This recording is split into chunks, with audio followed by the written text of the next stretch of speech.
Hello everyone, welcome back into this channel. Today I will let to show you the way how you can create shakes to refills your photo on your Instagram story.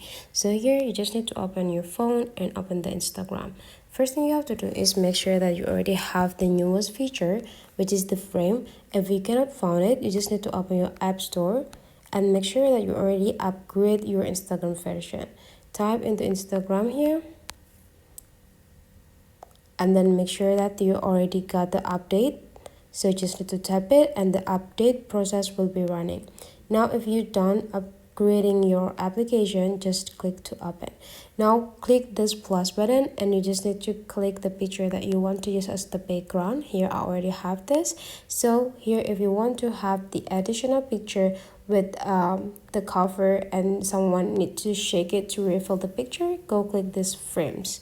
Now pick the picture that you want to add here, and now you just need to go add some captions and just go click done. Adjusting the positions for these frames here, and right after you're done you just need to post it into your story. And now this will be the mock, but then whenever someone looking for this Instagram story, it could be like this. So you need to shake your phone. Okay, let's shake the phone here, and then the picture will be like refill. So that's for today's tutorial. Hopefully you enjoy it, and let's meet again into other tutorial.